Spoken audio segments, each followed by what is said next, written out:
Deuxième partie de l'Africa Newsroom, ils sont toujours avec nous. Marc M.V. Bekale, maître de conférence à l'UIT de Troyes, Ramayad, ancienne ministre, et l'éditorialiste Djemal Taleb. Merci à vous d'être resté sur ce plateau. Juste avant la pause, nous parlions de l'investiture d'Emerson Mnangagwa et vous parliez justement de cela. Oui, je parlais des enjeux économiques qui sous-tendent son discours d'aujourd'hui, à savoir que, bien évidemment, nous, on espère qu'une certaine page vient d'être tournée et que s'ouvre la page de développement économique, de l'affirmation des libertés démocratiques.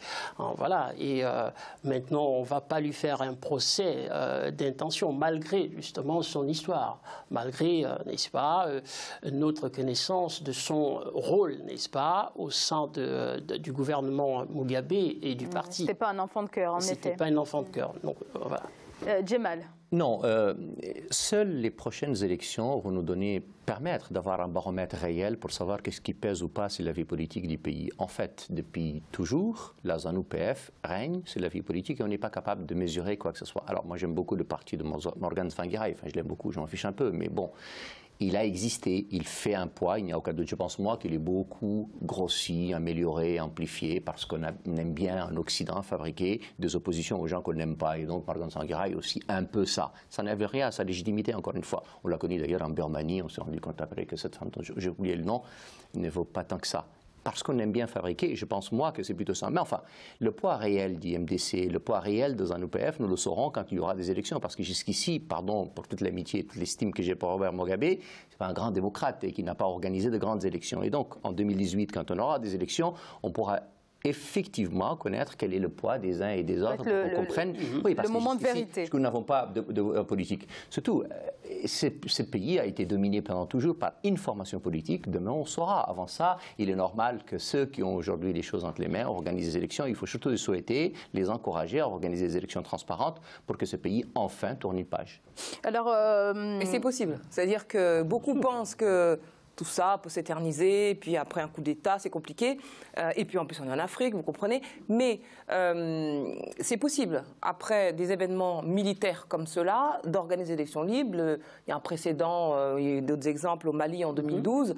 Le Burkina Faso, lorsque ATT, effectivement, a été chassé. Et puis ensuite, l'année suivante, il y a eu une élection. Donc, qui était considérée par les... Non, mais là, je parle du Mali, par les observateurs, comme on dit, mais enfin, vous savez ce que je pense des observateurs en ce qui me concerne, en tout cas considérés comme libres et transparentes aux yeux du peuple malien.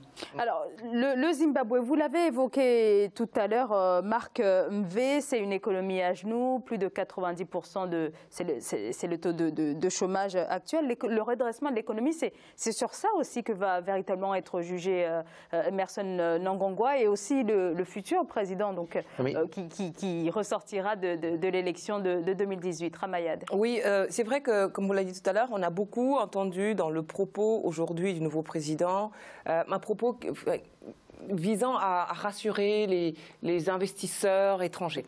Mais je crois que au milieu de tous ces acteurs, qu'il s'agisse des acteurs politiques ou économiques, ne pas oublier quand même le taux de chômage au Zimbabwe.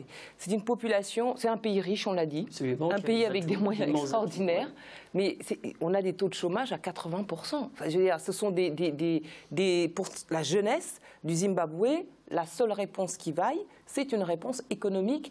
Et ne jamais oublier aussi que cette réponse économique est fortement liée à la question démocratique. C'est-à-dire, la question des droits de l'homme ou de la vie démocratique, on a l'impression qu'il y a des standards donc, occidentaux pour lesquels on élève très haut le niveau d'exigence. Et puis, pour les autres, on va se contenter de peu. Non. Si on veut que l'économie redémarre, c'est aussi fortement dépendant de l'existence d'hommes libres, debout. Tout cela est démontré par la littérature universitaire, n'est-ce pas? Why Nations Fail, vous avez des livres comme ça. Les auteurs, je ne les ai pas en tête, qui montrent bien que le développement économique est indissociable, n'est-ce pas, de la problématique des droits de l'homme. Enfin, la Chine a prouvé le contraire. Hein. La Chine, bon...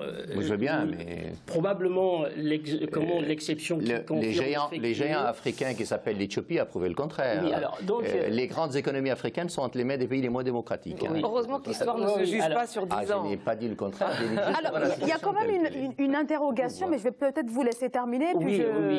Oui, tout simplement pour dire que moi, ma vision que je tire justement de ces littératures universitaires, c'est que...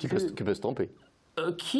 Les universitaires nous ont parfois habitués qui se trompent. Qui parlent à partir des faits. N'est-ce pas, madame? À partir des faits, à partir des données rassemblées, n'est-ce pas? Et moi je pense, et ça c'est quand même relativement vrai de la plupart des pays africains aujourd'hui. Pourquoi? Quelle est la grande vertu de la démocratie? La grande vertu de la démocratie, c'est que les populations sont à même de virer les dirigeants lorsque la gouvernance est médiocre, lorsque la gouvernance est négative. Et je crois que...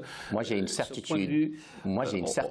C'est que si vous voulez faire une économie forte et qu'un pays se développe, il a besoin d'abord d'une classe moyenne. D'ailleurs, quand vous construisez une classe moyenne, quand vous construisez une classe moyenne, vous construisez une démocratie après. Je suis persuadé que le plus grand démocrate demain pour le continent africain et qui va lui donner une croissance réelle, c'est le président du Rwanda.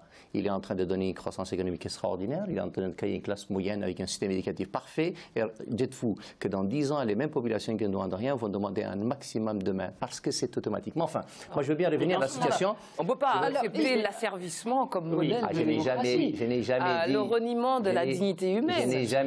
La révocation des droits humains les plus élémentaires. Mais je n'ai jamais dit ça. Mais voyez-vous, il m'est difficile, moi, du haut de mon plateau, de donner des leçons aux autres. Mais personne ne donne des leçons.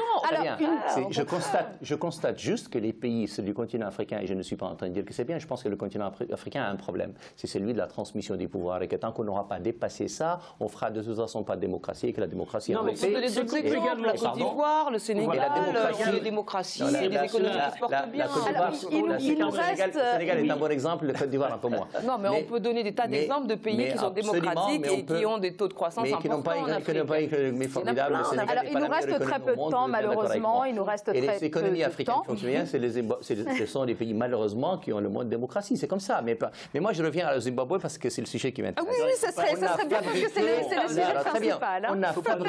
On a fabriqué la ruine de l'économie zimbabwéenne. On l'a mis sous embargo, on l'a mis sous tutelle, on l'a tué, on ne lui a pas permis de sortir de la situation. En fait, ce pays est un accident géologique. Or, diamant, manganèse, mais je ne parle même pas de ça. Rien que l'agriculture est capable de se faire de pays le géant africain lui seul. Mais pardon, on l'a ruiné. On a construit son appauvrissement. On n'a pas le droit d'oublier ça. C'est-à-dire qu'on y a même injecté de la fausse monnaie pour tuer sa monnaie. Tout ça parce qu'on n'aime pas Robert Mugabe. Il a probablement contribué à ce qu'on ne l'aime pas. Mais en tout cas, la situation a été en tout cas celle-là. Alors évidemment, que lui n'a rien fait. C'était quand même lui le chef de l'État. Je suis persuadé qu'il n'a rien fait pour le favoriser. Mais quand vous êtes un pays pas très grand, quand vous êtes une économie pas très forte et pas très puissante, vous n'êtes pas capable de vous imposer sur la scène internationale. Mais un pays riche, vous l'avez dit, mais vous ne pouvez pas. Mais à partir du moment où vous êtes cerné, peut-être rien qu'à partir de ça, le pays peut s'imposer. Vous êtes cerné sous embargo. Moi, je n'ai jamais dit que ça allait très bien. J'ai dit lui n'a pas contribué après. Mais pardon, la ruine, c'est pas lui qui l'a fabriqué. Ce sont les autres qui l'ont fabriqué. Le détournement des richesses. Oui, mais la ruine. Vous savez, la Tunisie de Ben Ali était une kleptocratie extraordinaire. Et pourtant, il avait un taux de croissance extraordinaire et était salué, y compris en France. C'est comme ça. Pas par tout le monde. Il y en a qui se contentent des taux de croissance et des chiffres et des chèques. Vous n'allez quand même pas me dire que la Tunisie de Ben Ali n'était pas encensée par tout le monde comme étant un modèle économique. Mais pas par tout le monde, non, pas par tout le monde, parce qu'il y en avait qui étaient attentifs, par exemple. Est-ce qu'on peut parler du Zimbabwe, s'il vous plaît? Non, en fait, on était en train de comparer différents systèmes, mais il est clair que le Zimbabwe s'est retrouvé en situation d'étouffement, c'est clair. Mais il a été étouffé. Mais on ne peut pas dire que Mugabe n'était aucunement responsable. Et deuxièmement, nous avons un système politique qui a conduit aussi à ce qu'il y ait des détournements, qu'il y ait de la corruption, mais il a été étouffé, oui ou non? Etc. Mais attendez, ça, ce sont les sanctions. On en parlait tout à l'heure avant que vous n'arriviez. Il y a eu des sanctions économiques qui ont été appliquées au Zimbabwe, qui ont aggravé la situation, mais qui étaient déjà graves du fait de l'incurie des dirigeants politiques. Ce qu'il a aggravé, c'est son comportement à lui. On ne peut pas déresponsabiliser tout le temps et considérer tout le temps que c'est de la faute des autres. Je n'ai pas dit ça. On va, si vous le voulez bien, marquer une courte, peut-être un dernier mot en quelques secondes. Un dernier mot. Je voulais revenir sur le propos de mon collègue par rapport à la question de la gouvernance en citant l'exemple de Kagame. Et il va de soi que si un gouvernant ou un gouvernement instaure une bonne gestion du pays, ce gouvernement sera difficilement contesté. Alors, après tout, c'est ce que l'on recherche. C'est-à-dire, au-delà de la question des... Et il y a de la contestation. Oui, au-delà de la question des droits, etc., j'estime que, bon, c'est un bel exemple que vous avez cité. Alors, le combat que nous menons sur le plan intellectuel, militant, etc., repose d'abord sur la question de la gouvernance, qui, moi, me semble-t-il, est indissociable de la problématique des droits, etc., etc. Donc, c'est juste cela que je voulais... Merci beaucoup. On va marquer une courte pause. On se retrouve dans quelques instants pour la suite de l'Africa Newsroom.